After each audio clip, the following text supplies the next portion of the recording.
Bronya Goffman. My name is Bronya Borisovna Goffman. I was 27 years old when the war started in 1941. I was living in Minsk with my infant daughter. I remember the first German soldiers arrived on motorcycles and stopped just in front of my house. The Germans began gathering up all the Jewish people. When someone asked, "What you will do with all the Jewish people?" they said, "You will be kaput." The first thing the Germans did was make everybody wear the yellow star as the sign of the Jews. In a few weeks, there was a large order for all the Jewish people to gather in one place.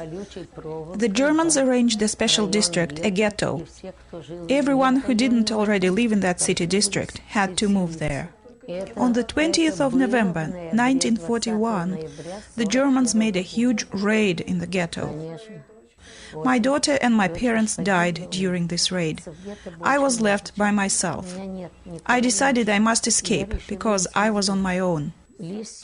I did not have any documents for identification. I knew I had no chance to survive without the documents. I thought that during the raid nobody would be brave enough to escape. The ghetto police and soldiers were very busy. I thought this would be the perfect day.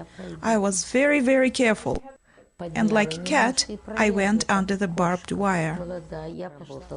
One day, I met a man who also worked in the printing house. He took me aside and asked me, "Do you believe in the victory of our army?" I replied, "Of course I believe, because there is no use to live without faith." So he said, "Then you must help us." One day, we got a task to print a newspaper, so more people could know what was happening with the underground. Another man who worked at the print plant came up to me while I was cleaning and said, "The Gestapo is here." I had to pluck up all my courage, be brave, and decide to do something very quickly. I went to my friend and said, "Boris, we must run away. The Gestapo is here."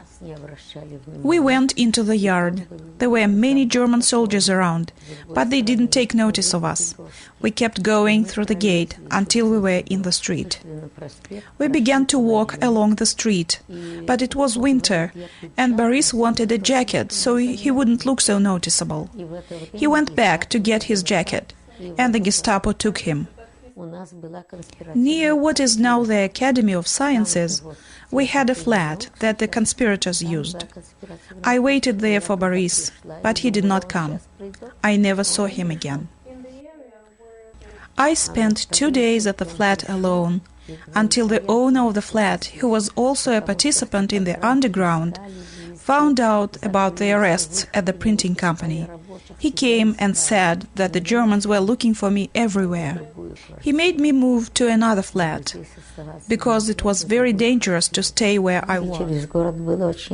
It was very dangerous to move on the streets, because there were so many German soldiers around, and I looked typically Jewish. But I was lucky and got to another flat. I spent 2 more weeks hiding in the other flat, until a partisan group came for me. They came with a milk cart and dressed me like a peasant girl. It was this way that I was able to escape from Minsk. We went west to the forests and found the Partisans group. I stayed with the Partisans from August 1942 until July 1944, after the liberation of Minsk. I got married to a partisan man, and we made a family too. I lived with my husband for 53 years. It is impossible to tell all the stories, since there are so many memories.